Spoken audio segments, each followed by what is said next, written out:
Game చేంజర్తో Sankranti సినిమాల సందడి మొదలైంది. బిగ్గెస్ట్ రిలీజ్ అని చెప్పుకోవచ్చు సంక్రాంతికి వస్తున్న సినిమాలలో. గేమ్ చేంజర్ నుంచి శంకర్ సినిమాల నుంచి ఏదైతే ఒక భారీతనం ఎక్స్పెక్ట్ చేస్తామో ఆ భారీతనం మెండుగా ఉన్న సినిమా ఇది.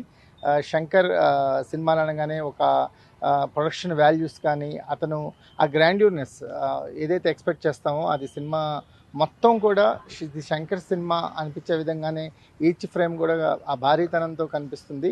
ముఖ్యంగా గేమ్ చేంజర్ అంటే శంకర్ సినిమాలు ఎప్పట్లాగానే కూడా ఒక సామాజిక బాధ్యతతో ఒక సోషల్ ఇష్యూస్తోనే శంకర్ సినిమాలు నిర్మించడం జరుగుతుంది. జెంటిల్మ్యాన్ నుంచి గేమ్ చేంజర్ వరకు 90% సినిమాలన్నీ కూడా ఆ సామాజిక ఇతివృత్తాలతోనూ లేకపోతే సోషల్ ఇష్యూస్తోనే అతను కమర్షియల్ వేలో వాటిని ఎలా ఎక్స్ప్లోర్ చేసి దాన్ని ఒక సామాజిక బాధ్యతని గుర్తు చేసే విధంగా సినిమాలు ఉంటాయో గేమ్ చేంజర్ కూడా అదే పందాలో సాగుతుంది. ఒక సిన్సియర్ ఐఏఎస్ కథ అంటే ఐపీఎస్గా సెలెక్ట్ అయ్యి మళ్ళీ ఐఏఎస్గా టర్న్ అయ్యి సొసైటీలోని యొక్క అవినీతిని మీద పోరాడుతున్న ఒక సిన్సియర్ ఐఏఎస్ కథ అనుకోవచ్చు.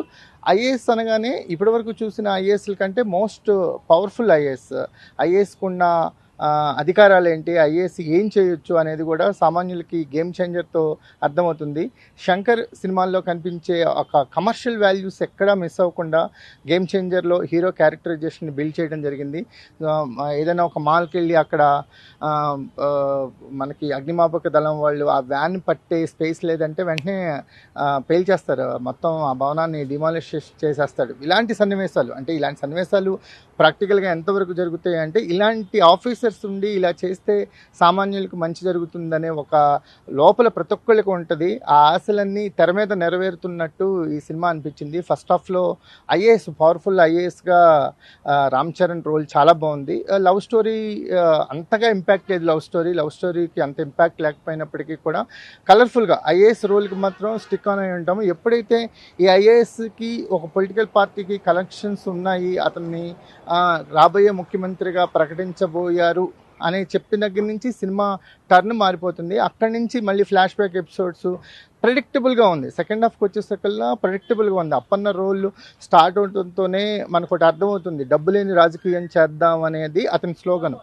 ఆ డబ్బు లేని రాజకీయం చేద్దాం ఎంతవరకు ప్రాక్టికల్గా కుదురుతుందనే అతని దగ్గరే కొంతమంది శత్రువులు తయారవుతారు. అవన్నీ శ్రీకాంత్ రోల్ కానీ లేకపోతే రాజీవ్ కనకాల రోల్ కానీ చాలా ప్రెడిక్టబుల్గా ఉన్నాయి. ఆ తర్వాత జరిగేవి కూడా అంత ఇంపాక్ట్ఫుల్గా లేవు. అంటే ఇప్పుడు ఒకే ఒక్కళ్ళ లాంటి సినిమా చూసి శంకర్ తీసిన ఒకే ఒక్కళ్ళ లాంటి సినిమా చూసాం. ఇలాగే ఒక జర్నలిస్ట్ ముఖ్యమంత్రి అయితే ఎలా ఉంటుంది, ఎలాంటి చేంజెస్ తెస్తాడు పొలిటికల్ సిస్టంలో అనేది అతని దర్శకత్వంలో చూసిన ఒకే ఒక్కడిని తర్వాత వస్తున్న అదే ఒక ఐఏఎస్ ఆఫీసర్ పొలిటికల్ సిస్టమ్ని ఎదుర్కొని లేకపోతే పొలిటికల్ సిస్టంతో ఏం చేపిస్తాడనే ఒక కథనం తీసుకున్నప్పుడు అంతకంటే ఇంపాక్ట్ ఆశిస్తాం. ఆ ఇంపాక్ట్ సెకండ్ హాఫ్కి వచ్చేసరికల్లా మిస్ అయిందని చెప్పడంలో ఏమాత్రం సందేహం లేదు. సెకండ్ హాఫ్లో ఇంపాక్ట్ మిస్ అయింది. అంటే ప్రెడిక్టబుల్గా ఉన్నాయి సీన్స్ అన్ని. అతను మళ్ళీ సేమ్ అవడానికి ట్రై చేసినప్పుడు మళ్ళీ అతన్ని బ్యాక్ ఆఫ్ చేసినప్పుడు అతను ఎలక్షన్ ఆఫీసర్గా ఎన్నికల అధికారిగా రావటము.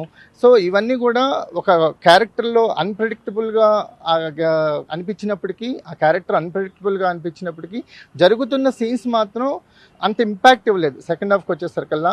కానీ కలర్ఫుల్ సాంగ్స్, జరగండి సాంగ్ అయితే ఒక విజువల్ ఫీస్ట్ అని చెప్పవచ్చు. ఇప్పటి వరకు శంకర్ సినిమాల్లో సాంగ్స్కి చాలా పెద్ద ప్లేస్ ఉంటుంది. ఇప్పుడు జీన్ సినిమాలో 7 వండర్స్ని ఒక సినిమాలో ఒక పాటలో చూపించడం జరిగింది. అలాగే శివాజీ సినిమాలో ఒక గ్లాస్ సెట్ వేసి అప్పట్లో ఆ సెట్ గురించే మాట్లాడుకున్నారు, అత్యంత ఖరీదైన సెట్. అలాగే శంకర్ సినిమాల్లో ఈ జరగండి సాంగ్ మాత్రము హై ఫీస్ట్.